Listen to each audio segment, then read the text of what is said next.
11. The sinner's natural power and moral weakness. Of whom a man is overcome, of the same is he brought in bondage. 2 Peter 2, verse 19.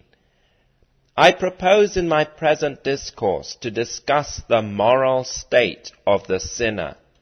1. All men are naturally free.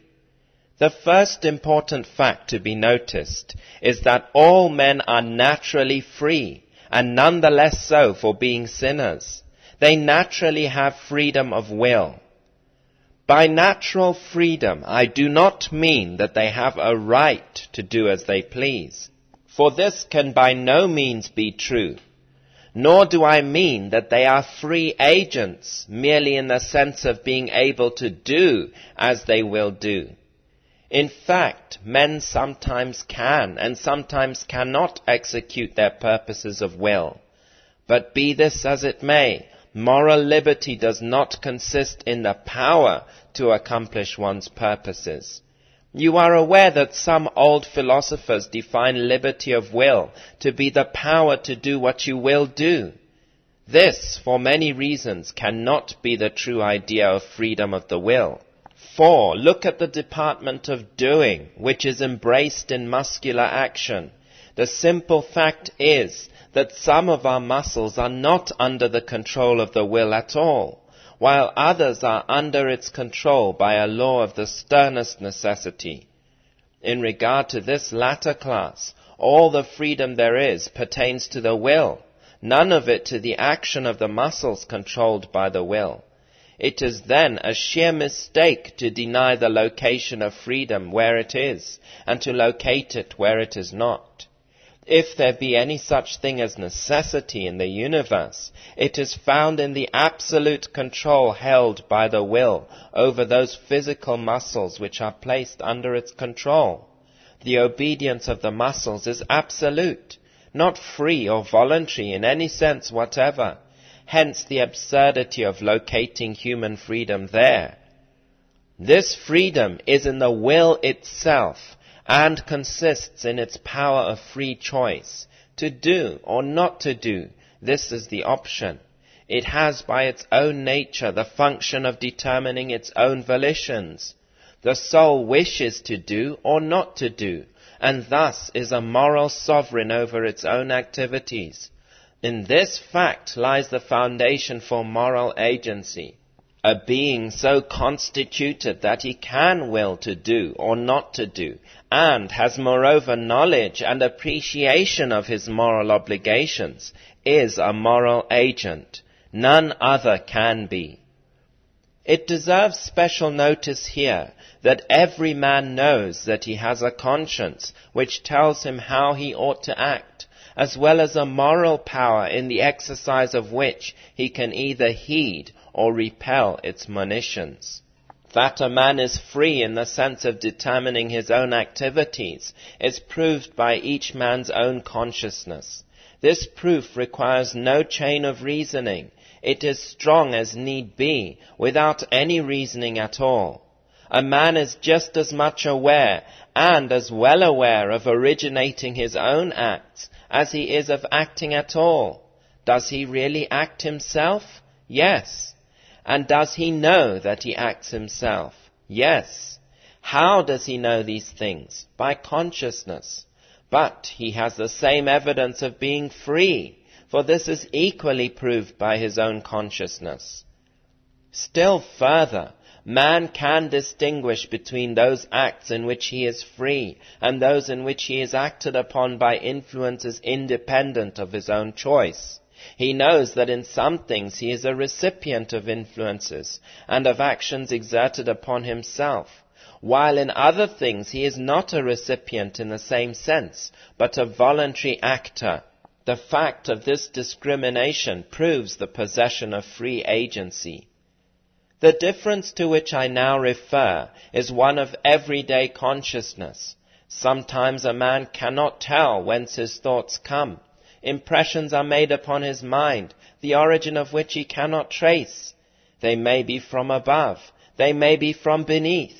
He knows but little of their source, and little about them, save that they are not his own free volitions. Of his own acts of will there can be no such uncertainty. He knows their origin. He knows that they are the product of an original power in himself, for the exercise of which he is compelled to hold himself primarily responsible. Not only has he this direct consciousness, but he has, as already suggested, the testimony of his own conscience. This faculty, by its very nature, takes cognizance of his moral acts, requiring certain acts of will and forbidding others. This faculty is an essential condition of free moral agency. Possessing it, and also man's other mental powers, he must be free and under moral obligation. It is inconceivable that man should be under moral law and government without the power of free moral action. The logical condition of the existence of a conscience in man is that he should be free. That man is free is evident from the fact that he is conscious of praise or blameworthiness. He could not reasonably blame himself unless it were a first truth that he is free. By a first truth, I mean one that is known to all by a necessity of their own nature. There are such truths, those which none can help knowing, however much they may desire to ignore them. Now, unless it were a first truth necessarily known to all, that man is free, he could not praise or blame himself. As conscience implies moral agency, so where there is conscience, it is impossible for men really to deny moral responsibility. Men cannot but blame themselves for wrongdoing. Conscious of the forewarning of conscience against the wrong act, how can they evade the conviction that the act was wrong? Again, the Bible always treats men as free agents, commanding them to do or not to do, as if of course they had all the power requisite to obey such commands. A young minister once said to me, "I preach that men ought to repent, but never that they can." "Why not preach also that they can?" said I. He replied, "The Bible does not affirm that they can." To this I replied that it would be most consummate trifling for a human legislature, having required certain acts, to proceed to affirm that its subjects have not the power to obey. The very requirement is the strongest possible affirmation that in the belief of the enacting power, the subjects are able to do the things required. If the lawmakers did not believe this, how in reason could they require it? The very first assumption to be made concerning good rulers is that they have common sense and common honesty. To deny virtually that God has these qualities is blasphemous. Freedom of will lies among the earliest and most resistless convictions. Probably no one living can remember his first idea of oughtness, his first convictions of right and wrong. It is also among our most irresistible convictions. We assume the freedom of our own will from the very first. The little child affirms it in his first infantile efforts to accomplish its purposes. See him reach forth to get his food or his playthings. The little machinery of a freely acting agent begins to play long before he can understand it. He begins to act on his own responsibility long before he can estimate what or how great this responsibility is. The fact of personal responsibility is fastened on us so that we might as well escape from ourselves as from this conviction. 2. Men are in moral bondage. While it is true, past a rational denial, that men have this ability of moral liberty, it is equally true that they are morally enslaved. In moral bondage, the liberty they have by created constitution, the bondage comes by voluntary perversion and abuse of their powers. The Bible represents men as being in bondage, as having the power to resist temptation to sin, but yet as voluntarily yielding to those temptations, just as our dough-faced politicians might, but do not and will not resist the demands of the slave power, just as the bondage of sinners under temptation. The Bible represents Satan as ruling the hearts of men at his will, just as the men who wield the slave power of the South rule the dough faces of the North at their will, dictating the choice of our presidents and the entire legislation of the federal government. So Satan ruled Eve in the garden.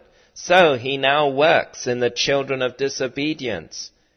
What the Bible thus represents, experience proves to be true. Wicked men know that they are in bondage to Satan. What do you think puts it into the heart of young men to plot iniquity and drink it in like water? Is it not the devil? How many young people do we meet with who, when tempted, seem to have no moral stamina to resist, but are swept away by the first gust of temptation? Men are in bondage to their appetites. Appetite excited leads them away as it led Eve and Adam. What can be the reason that some young men find it so hard to give up the use of tobacco? They know the habit is filthy and disgusting.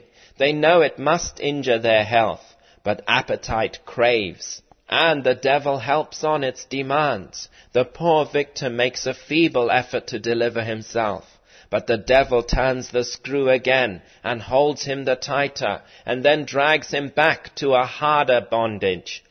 So when a man is in bondage to alcohol, and so with every form of sensual indulgence, Satan helps on the influence of sensuality, and does not care much what the particular form of it may be, provided its power be strong enough to ruin the soul. It all plays into his hands and promotes his main purpose. So men are in bondage to the love of money, to the fashions of the world, to the opinions of mankind. By these they are enslaved, led on in the face of the demands of duty. Every man is really enslaved who is in fact led counter to his convictions of duty. He is free only when he acts in accordance with those convictions. This is the true idea of liberty. Only when reason and conscience control the will is a man free. For God made men intelligent and moral beings to act normally under the influence of their own enlightened conscience and reason.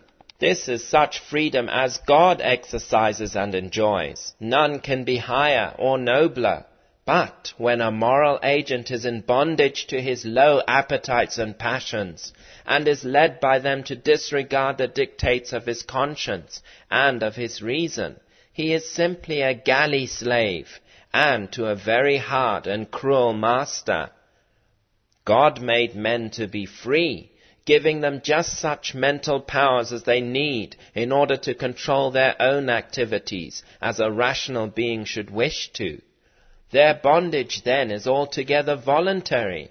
They choose to resist the control of reason and submit to the control of appetite and passion. Every impenitent man is conscious of being really in bondage to temptation. What man, not saved from sin through grace, does not know that he is an enigma to himself? I should have little respect for any man who should say he was never ashamed of himself, and never found himself doing things he could not well account for. Especially I should be ashamed and afraid too, if I were to hear a student say he had never been impressed with a sense of his moral weakness. Such ignorance would only show his utter lack of reflection, and his consequent failure to notice the most obvious moral phenomena of his inner life. What? Does he not know that his weakest desires carry his will, the strongest convictions of his reason and conscience to the contrary notwithstanding? This is a most guilty state, because altogether voluntary, so needless and so opposed to the convictions of his reason and of his understanding, and withal so opposed to his convictions of God's righteous demands. To go counter to such convictions, he must be supremely guilty. Of course such conduct must be most suicidal. The sinner acts in most decided opposition to his own best interests, so that if he has the power to ruin himself, this course must certainly do it. The course he pursues is of all others best adapted to destroy both body and soul. How then can it be anything but suicidal? He practically denies all moral obligation, and yet he knows the fact of his moral obligation and denies it in the face of his clearest convictions. How can this be otherwise than suicidal? I have many times asked sinners how they could account for their own conduct. The honest ones answer, I cannot at all. I am an enigma to myself. The real explanation is that while by created constitution they are free moral agents, yet by the infatuation of sin they have sold themselves into moral bondage and are really slaves to Satan and their own lusts. This is a state of deep moral degradation. Intrinsically it is most disgraceful. Everybody feels this in regard to certain forms of sin and classes of sinners. We all feel that drunkenness is beastly. A drunkard we regard as a long way toward beasthood. See him reeling about, mentally besotted, and reeking in his own filth. Is not he almost a beast? Nay, rather, must we not ask pardon of all beasts for this comparison? For not one is so mean and so vile. Not one excites in our bosom such a sense of voluntary degradation. Compared with the self-besotted drunkard, any one of them is a noble creature. So we all say, looking only from our human standpoint. But there is another and better standpoint. How do angels look upon this self-made drunkard? They see in him one made only a little lower than themselves, and one who might have aspired to companionship with them. Yet he chose rather to sink himself down to a level with swine. Oh, their souls must recoil from the sight of such self-made degradation, to see the noble quality of intellect discarded, and yet nobler moral qualities disowned, and trodden underfoot as if they were only an encumbrance. This is too much for angels to bear. How must they feel? Nor is the drunkard alone in the contempt which his sensual degradation entails. See the tobacco smoker. The correct taste of community demands that by conventional laws he be excluded from parlors, steamboat cabins, first-class rail cars, churches, and indeed all really decent places. Yet, for the sake of this low indulgence, the smoker is willing to descend into places not decent.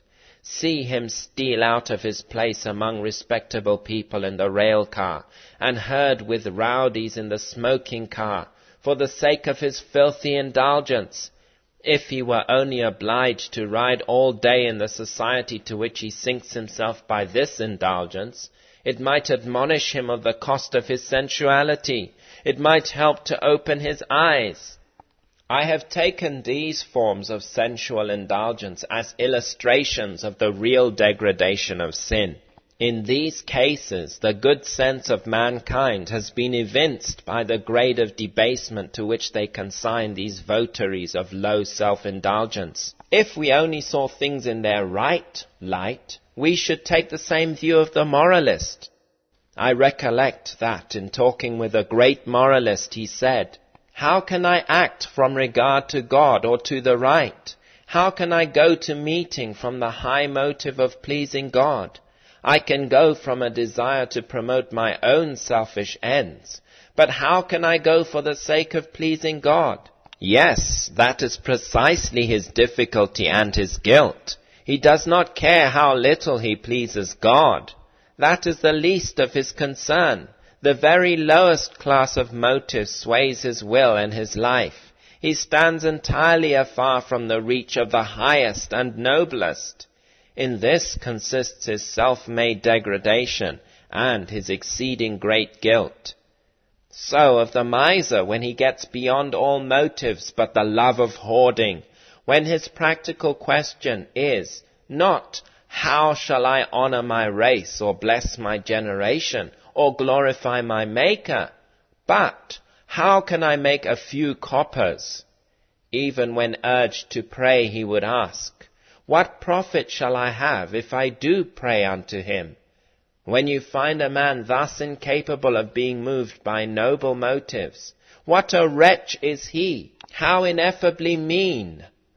So I might bring before you the ambitious scholar, who is too low in his aims to be influenced by the exalted motive of doing good, and who feels only that which touches his reputation. Is not this exceedingly low and mean? What would you think of the preacher who should lose all regard for the welfare of souls, and think only of fishing for his reputation? What would you say of him? You would declare that he was too mean and too wicked to live, and fit only for hell.